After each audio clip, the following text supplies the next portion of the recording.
who are doing amazing things. And this week, the day is dedicated to Huguette Umutoni, a global strategist, a partnership strategist, founder of Engage Africa, and a cultural architect. She joins us now to tell us about her story and the work that she does. Huguette, how are you?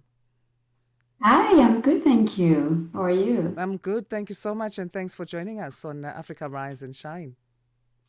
Thank you so much for having me. It's exciting and what a privilege. Great. So, you are a global strategist, a cultural architect working where education, peace building, and the creative industries meet with strategic partnerships.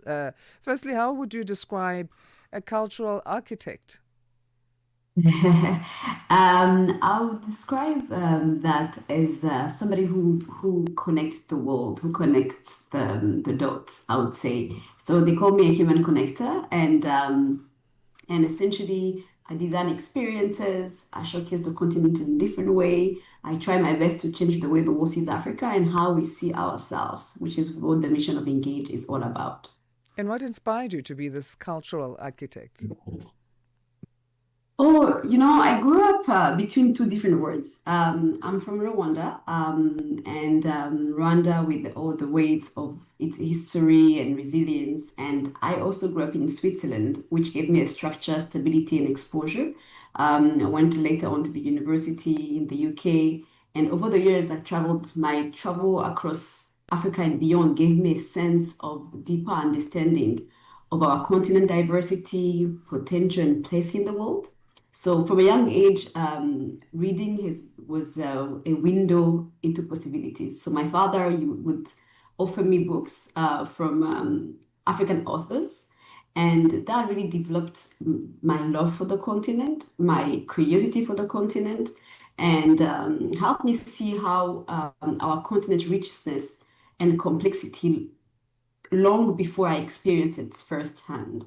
So really looking into the my early years, my early years, also how I was shaped by being a survivor of the genocide against the Tutsi in ways I'm still unpacking today, Mm. has given me a sense of purpose. It taught me the cost of silence and the importance of using your voice. So with that through storytelling, justice and peace building, so really it builds the architecture of bringing together what how do you blend your trauma and triumph and tradition from and build it from a global perspective, which is what has been fueled everything I do today. Yeah. And with that background, I mean, of your Rwandan heritage and what life was like growing up, how do you view yourself now? How would you say you identify now, and how all that experience has shaped your view, your inner view about who Huguette Umutoni is? Oh, first of all, it has created an identity of who I am, and the beauty of how I grew up. I grew up I grew up really I had a good childhood, which was shaken by the genocide against the Tutsi, but it has also gave me a sense of purpose, Mm. of knowing where I'm from, fighting for who I am, using my voice, being able to actually take a center stage and then fight for justice. So it have fueled this sense of belonging, which makes me be proud of no matter what history I'm from, no matter how low I can go, I can always get up and define myself, and that's the Mm. beauty of who we are as African.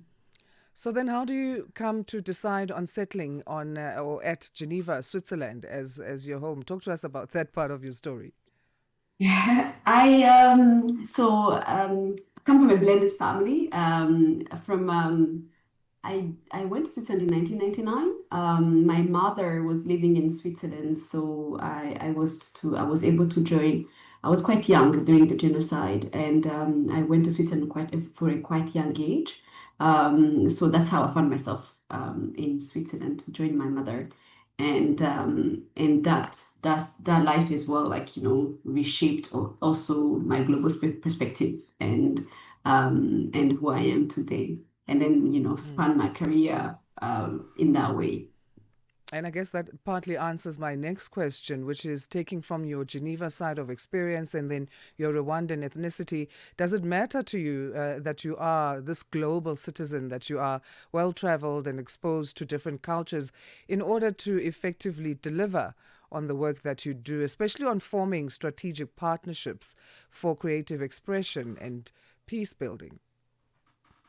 Oh, absolutely.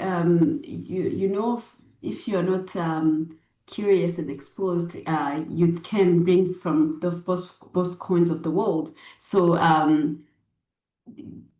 the essence of who I am is about the people and transformation and the connection and the strategy comes from the people, the diversity of the people that I meet. So having those two diverse spaces, and I really don't even put it on Switzerland and Rwanda alone. I love South Africa. Talking about South Africa, I love South Africa, and I studied in the UK. So those kind of different places that I've been. I'm currently living in Ghana, so has really shaped the global perspective of who I am and who I attract, and has really helped me a lot in the choices of work that I went for.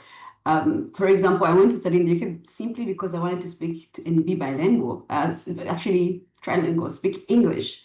Um, and so I could come back to Switzerland and work in international organization to be able to change policies. Originally, I wanted to change the world, change policies, and for Africa as a continent as a whole. And that's how I found myself in working in international organizations, such as the World Bank and the World Economic Forum and so forth. Is it important for you to be based on the African continent because of the work that you do? You're now based in Ghana, as you say. Absolutely. Absolutely. I feel like I moved to Ghana 2 years ago, and I feel like you understand the reality of where you are and what's missing once you are there. So I really wanted to bring investment between the west to east and the world to the continent. And Ghana became an easy choice because, I am also with the World Bank. I'm working at the World Bank as a part of, I work for the largest fund for education at the World Bank. And I was privileged to be able to be brought here by work. So it allowed me to also kind of analyze what else could I bring, given my expertise? How do I add my little dot of who I am through the ecosystem that is here? So I'm really and it's also, as much as it's hard to travel on the continent, but it allows me to be able to go to Cote d'Ivoire, which is next door to Nigeria, Mm. and to, this direct flight. It's kind of a hub to allow me to understand, okay, how do I bring, what I do and my expertise to the continent being of where I am.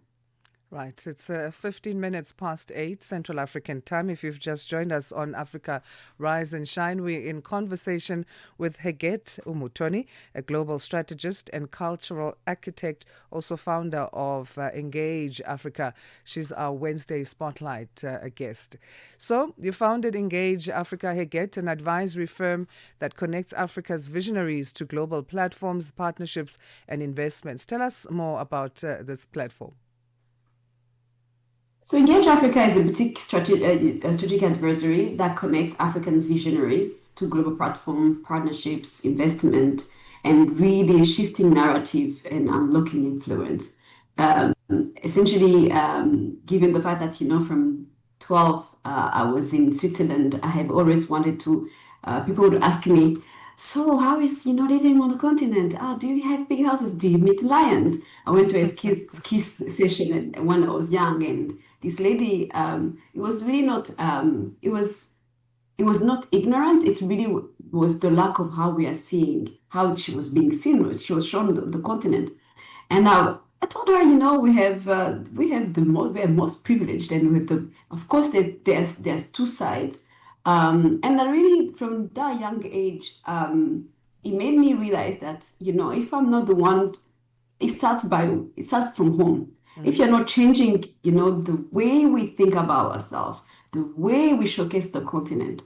I love traveling the continent. I love showcasing beauty, but also the development side of things, being real. But it really started by shifting that narrative and being proud of ourselves and where we are from. So I was like, you know what? This is how I have to start what I do. And having the side of development and policy and the creative side of things. I love fashion designers. I support fashion designers on the continent, bringing them from the continent to Switzerland and the world. It really starts by small little things, and I was like, how do I bring that all of that together? From the perspective that I am interested in changing the development side of things, but at the same time, I want to showcase the beauty of our continent through travel. So I organize trips for investment purposes. Mm-hmm. It was very easy with Rwanda because my government, supported me in that. I brought in collaboration with my colleagues, I brought like 20 young high net worth individual to visit Rwanda, to also look into investment they can bring into Rwanda. And that trip opened a window to other things. So yeah, it's been fantastic, but at the same time also allowed me to collaborate with other people, like creating platform, convening platform such as Heritage Collective, which is also focused on women, allows me to see what's missing and what is needed in that space and Mm. where and how. And that's a great support because Rwanda is a very entrepreneurial country, according to my view. If it doesn't come after Kenya or they toe to toe, and the support that the government gives for entrepreneurs. I was there last year and I was blown away to find out about all the innovations coming from the country on the space of business, especially young people. So I'm Yeah. sure that makes you proud as well as a Rwandan. Oh, absolutely. We are a young continent. The Africa is the youngest, and we need to allow and shape how our youth perceive themselves and how they're working with themselves. And also, Rwanda has lost a lot, and you have to focus on the future of your continent. The Right. future is the young people. So if you don't, you have to put the ecosystem, the services, the governance in place. So I'm really proud of that. And also the central stage that we give to women. Mm. And the reason why, like also, I love, for example, Ghana, there's the creative side of things, which is added to how, each country has been really focused on the strengths of itself. Rwanda may be entrepreneurship. And for example, Ghana, the creative industry is so booming as much as Nigeria is also doing, there's that growth which is coming. So having those parallel, like how do I bring the expertise of what people are doing in Rwanda to Ghana and vice versa, and the rest of the continent? How do we learn? How do we bridge that gap to collaborate? So really, it's all about collaboration and winning together, which is with that mindset of Mm-hmm. um, shift mindset is very important for me. So, in terms of your initial aims under Engage Africa, have you stayed on course or you've since seen the need to expand to other aims to meet the different needs that have emerged through your travel and what you've seen needs to be met? Oh, absolutely. Like Engage is all about collaboration, and I believe in collaboration. I believe that I can do things alone, which is the essence of who I am. And so I have co-created and co-convened a platform called the Heritage Collective, which is dedicated for leadership elevation for women, African women, but also women who are supporting the continent. All the work women are doing on the continent, but also men who are, he for she, and forging intentional connection, building, collective power among emerging and established women leaders, African women leaders. We champion each other's work, open doors for the next generation, and ensure women are visible and influential at every table. Like, for example, we launched this Heritage Collective at Africa CEO Forum in Abidjan, Mm-hmm. and we realized that there was such a low number of women who were attending, who are at the highest level, and yet we have so many powerful women. So that's one of the initiatives. But I also serve as a cultural attaché and business advisor for Story House, where story house it's kind of a house to bring shape and culture creative economic project that bridge Africa to the world. They are based in LA, but they are really bringing the expertise and the collaboration and all the richness of what they have to the continent. So showcasing that is very important for me, which is kind of bridging those, from the creative, from the policy and power, and also showcasing and working together and really collaborating with each other. On that point of the Heritage Collective, as co convener of this network, and as a leader yourself who's building a legacy of progressive and positive stories of Africa for the world to know and remember, what do you believe the building blocks of making a leader entail? It's a very good question. I think essentially one of the things that we think we cannot, we have a space to all win together. There's really no need to reinvent the wheel. We can just add to each other to collaborate, to convene with each other, to complement one another. I think there's many little platforms that are doing the same things, but how do we as a continent come together? Which is why we created the Africa, free free trade to see how we can all come together to be able to bring our ideas together. So I think what we need as a leader is how you giving me a platform, and giving me a voice, asking me the right pertinent questions, exposing me, makes the leader out of me. You are giving me you are elevating me. And this is what we need to do. We need to actually give platform to one another. We need to be able to empower one another. We need to open the door for others who don't have the opportunities because it's a lot of, it's a privilege. We're really privileged to be able to have that one person open the door and then push you to do better for yourself. Hmm. So it's really about how we empower one another, and we can only empower one another if we feel like there is enough space for all of us to win, and there is enough space for all of us to win. We just have to really think in that collective way, and not be afraid. Yeah. And create, yeah. So I really believe in I'm a period poverty advocate, and really starts by those little taboos conversation we remove. It's really some things like that. How do you remove the fact that you know what we are enough? And I really appreciate the fact that I can have a platform to showcase what I do. So I can be able to inspire somebody else. I don't know who I'm inspiring. I don't know who I can actually bring on board to work with, but that's how it starts. And thank you for that. Right. And I know we're talking women leadership, we're talking business leadership, but let's talk political leadership a bit.